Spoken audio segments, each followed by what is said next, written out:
Hey guys, my name is Gus. I'm a scuba diving instructor and also a certified tech diver, a CCR cave diver. I wanted to walk you through my dive locker right here because there's always discussions and people asking questions about how do you store your stuff when you're not diving, right? And if you're a member of a Facebook group that is dedicated to scuba diving, or if you're in the forums, for example, you can see that people store their gear in different ways. Some people store it in tubs, some people store it, in their garage like I did, or some people store it inside the house. It all depends on your living conditions, but I wanted to show you what I've done from my, with my setup and with my gear, and maybe give you some ideas on how you can deal with it. I mean, I've tried several ways to do it, and this is the way that has been working for me, even though I'm right there, I'm pretty close to not working because I've taken over my garage with a bunch of different things. So the way I did it is, as you can see behind me, I built a closet. What I'm gonna do is I'm gonna walk behind the camera and kind of walk you through what the closet looks like and how I've organized things. So let's start by looking at what I have here behind. It's kind of like my own personal little dive shop. Over the years, you buy and buy stuff. I never throw anything away and I never, return it. So I have just a huge variety of stuff. As you can see here, all the containers that I have, for my computers and the wireless transmitters and stuff like that. I have some cases. I have some, wetsuit cleaners or conditioners like Slush and Papalau. I have several of those. I also have my 500 PSI defog in here. Ropes and lines for the cave. This is lubricant for O-rings. Dry bag from Shearwater. I actually got this one for free from Shearwater, so thank you for that. An SPG, an Estra mask. This is a Scuba Pro mask that is tinted, and that tint is kind of scratched over time, so I kind of have it on the side. I don't use it anymore. I have an extra, necklace that I made for my regulator, an octopus in here as well, and a bunch of different, hoses, low pressure, high pressure hoses, staging for bottles and tank bands and things like that. I have, kind of a little bit of everything that I get to use, if I need it, or if one of my dive buddies from the team, the Kids Rebreathers Tech diving team, needs it, I'm glad to bring that with my gear. So we have spares essentially. These are all, part of my regulators. I actually own 8 regulators. This one is a Scuba Pro A700 Carbon and Mark 25 first stage. This is an Aqualung Legend 3, which I use for open water when I'm teaching. And this is at 100% O2 Dive Ride regulator, which we use for staging bottles at 20 feet, 100% O2. This is my Dan O2 kit, which I travel with if I know that the location that I'm going to doesn't have a kit. Like for example, when we dive at Lake Jocassee in South Carolina, there's no, there's no station there. You just go to the lake and dive. So I bring my kit with me. And these are maps from the caves that we go to in Florida. And so it's good to have oversized maps so we can make our plan on what we're gonna dive that day. Here on this side, I have hung, or I guess place a rod where I get to, essentially dry all my stuff after trips. This is from this past weekend that we went diving, so everything is kind of drying up. These are the counter longs from the rebreathers and, my boots and the wetsuit and stuff. We went diving in caves in Florida, so water wasn't super cold for me to wear a dry suit. So that's why the wetsuit is hanging there, and also my my Apex shorts, which I use mainly for the pockets because I have an extra pocket mask and then extra reels and lights and things like that you need to carry with you when you're cave diving. All right, so let's talk about the actual closet. This closet was built, so I measured the stuff and built it. It's about 7 feet tall, I would say.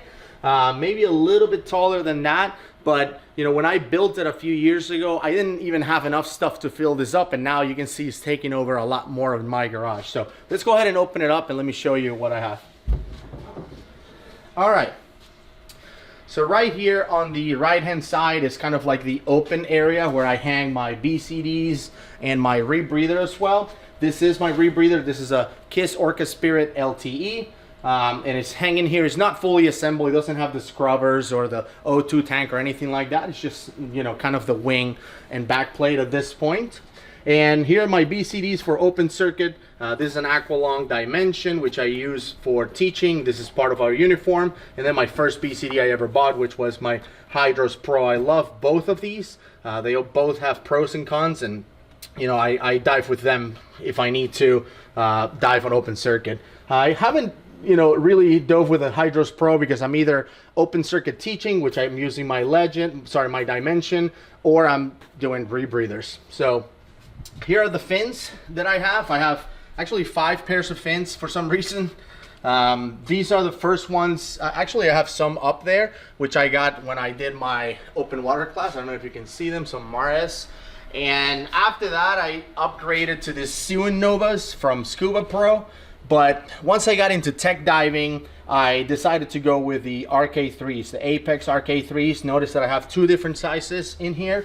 The smaller ones, which are the orange ones, are for when I dive with regular boots. And the gray ones right here are 1 size bigger. These are for the dry suit because the built-in boots in the dry suit are bigger, and I needed 1 size bigger. It just wouldn't fit with these. And then these, the split fins, atomic split fins, are actually used as part of our uniform. When we're teaching open water divers, I wear the split fins for that.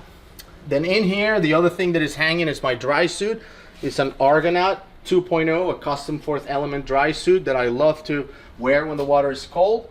And then my cans of scrub, or sorb rather, for the rebreather. So this is what goes in the scrubbers to scrub the CO2 out of the breaths essentially. And some yoga blocks. I use these when I go boat diving with the rebreather, because if you sit it on the bench, it's kind of too low. And you know, these yoga blocks fit exactly on the tank hole, essentially on the boat, and it raises the rebreather about 4 inches or so, which is enough to make it way more comfortable to don in. And then all the way to the bottom is my weights.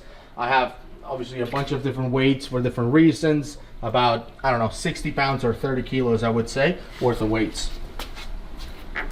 All right, so that is the right side. We'll leave it open for now. And then this is the left side. So obviously you notice that on this side there's way more stuff. You know, so let's go over the door first, I guess. Up here we have a bunch of stuff hanging. These are just the things that I, you know, get to hang in here, like my 500 PSI, my little rattler in there. Also, you know, the compasses are there as well. I have a collapsible snorkel here, although my snorkel is actually fit to my mask. This is the mask, the Apex mask that I use for teaching. So it has my snorkel on it, but I do take this one on trips, especially if I'm doing checkout dives with students, because if they forget their snorkel, I typically give them mine, and then I get to use the collapsible one, so we all have a snorkel. This is the mask that I use for my rebreather. So I actually have 3 masks: the open water, the rebreather mask, and then my spare mask, which is in my pocket. And this one, if you can see, it has a larger viewing, you know, capacity or window, let's just say. It's also lower volume, so it's a lot thinner. I used to dive with this one on the rebreather, but every time I said yes or whatever, my nerd, my computer sitting by my eye, would bang on the glass. Now with this one, that doesn't happen. And also somehow this mask, I can wear, or I can have facial hair, and it works. I don't know how they do it. I don't have to do anything. I can, you know, dive with a beard, no problem. This one, I have to shave every time. It's just a matter of fitting, I guess. Then we have some lights in here. I don't really use this flashlight. I think I bought this used super cheap from someone that was getting out of diving, and I just have it as an extra. These 2 I take on every dive. These are Orca torches, D520s. They're identical, except obviously the color, but specs wise, they're identical. They're 1200 lumen. Take them on every dive, whether it's day or night, doesn't matter, cave. They go with me every time. And these 2 are kind of my main lights. This is a Big Blue BTL 6300 lumen, and this is a VL 4200, I believe. Yep, VL 4200. This is my backup light. So this one sits in my left hand, this one sits in my right hand. If this one were to fail, I would switch to that one if I was cave diving, and if that one went to fail, then I still have the other 2 that I was talking about before. My pocket mask in here, You know, I'm also a CPR and first aid instructor, so that's my pocket mask that I use for training as well. My wet notes that are, you know, I'm an instructor for SSI, so those are my wet notes that have, you know, all the classes and the skills and all that stuff. My cookies and arrows for cave diving are right here. These are for the tanks. These are stoppers for the tanks. I can put them on the tanks when they're full. They're actually made of stainless steel, so if by any chance I open one of the tanks by mistake, this will stop the, you know, the air from leaking out. People use some plastic ones. Plastic ones are way cheaper than these, but if you open a tank by accident and you have a plastic one in, it literally will become a bullet. Like, it will just blow up. So these ones are more expensive, but they're actually perfect, right? They have an O-ring. I don't know if you can see it. And you know, you can open a tank and it's gonna prevent it from leaking out. Then down here I have my reels for cave diving. This is my main reel, 400 foot. And then I have two reels right here that are 200 each. These are kind of like my backup reels. And then two that are 75, these orange ones right here. Those I use for jumps essentially, so to connect one line to another line. And then two cookie reels here. I used to have three, but I lost one on the last trip. These cookie reels are 20 footers and you can use for small jumps and whatnot. I also have some spare O2 sensors for the rebreather, and two 50-foot reels, but these are more like finger spools. I use them for SMBs, like these two SMBs, surface marker buoys that I have here. I don't use them for cave diving, but it's good to have two extra 50 ones. And then in here are mainly some parts, like extra stuff, like there's an extra cutting device. This thing is actually filled, it's not a transmitter, it's filled with ports for the first stages.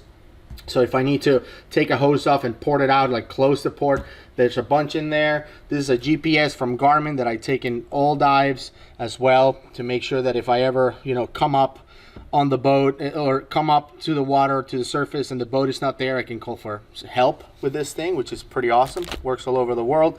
And again, a bunch of different parts. All my hoods are here, all the way from 1.5 millimeters to 7, so 1.5, 3, 5, 7, and gloves as well from 1.5 to 7. These are my cave diving gloves. You can see they are Kevlar, so if I have to pull myself into the cave, that works great.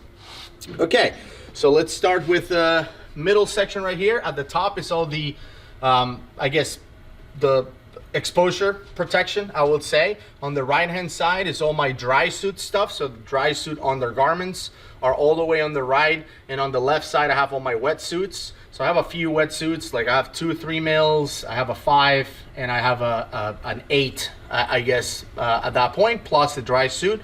I have 2 pairs of boots as well, 1 3 mil and 1 is 5. So anything that is exposure protection is up here in this place. And then this one right here in the middle or below that, I built specifically for this light. As you can see, it's kind of like my electronics section and where everything gets charged. I have all of my chargers mounted right there on the wall essentially. And I have another set of chargers that I actually have packed up in a water, you know, proof container that I get to travel with. So I never have to take these off. However, these are also removable. I use Velcro. So you can see I can take them off if I have to take them with me for whatever reason, but I like to keep them on the wall. And I've never taken them on a trip, but I did it on purpose just in case I lose one of my chargers and I need one, I can just rip it off the wall and go. This is an extra light that I have. I've never used this one actually on a dive as a main light, but I used these in Jamaica. I went to Jamaica once and we went on a night dive and I was really impressed about these lights. They can shoot like super far, but it's a very narrow, you know, line of light, and I like it more wide. I like wide beams, especially in caves. So I don't typically take this one. Plus, it's huge. I mean, you can see how big that is. But it's awesome. It's a great light. If you like narrow lights, these are great. Then I have these for videos or a camera mount, plus my computer. So I have a Perdix AI. I have a Peregrine, which is the newest computer from Shearwater. We got this one because we were part of the beta testers team, and Shearwater gave us this one a few months ago so we can test it. And I love, you know, diving with it. If I'm teaching open water, I'm actually using the Peregrine now. And then I have, again, the Perdix AI, the Petrol 2, and a Nerd 2. So when I dive with the rebreather, I have 3 computers, you know, at all times. This is a canister to heat up the the battery to heat up the scrubbers, so the SORP is heated up if I'm diving in cold water. And again, this one right here is for the rebreather parts, so like the hoses, the mouthpieces or DSVs and BOVs, the scrubbers right here is a dual scrubber, my rebreather, so they're there, and then a bunch of different spare parts as well. And those are the chargers that I mentioned earlier. This is what I take with me. This is waterproof, so whenever I go on a trip I just grab that, and it has all my chargers for all my lights. Then right at the bottom are my tanks. I actually own 9 tanks, and here you can see there's 7 of them. These 2 are aluminum 80s.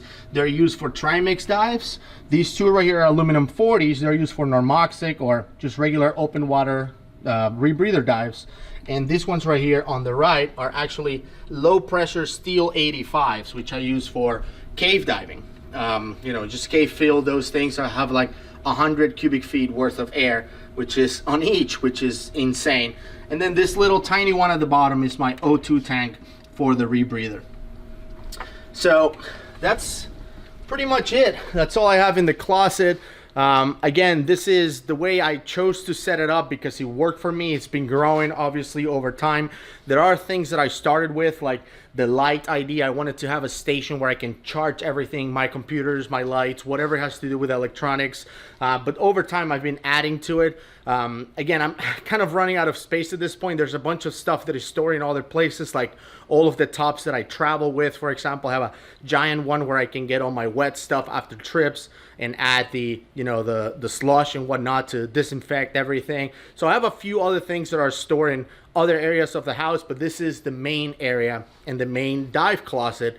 So I wanted to give you an idea what a Tech Diver's dive closet looks like. So I hope you enjoyed the video, and I hope you subscribe to our channel so I can deliver more content like this, and we'll see you on the next one.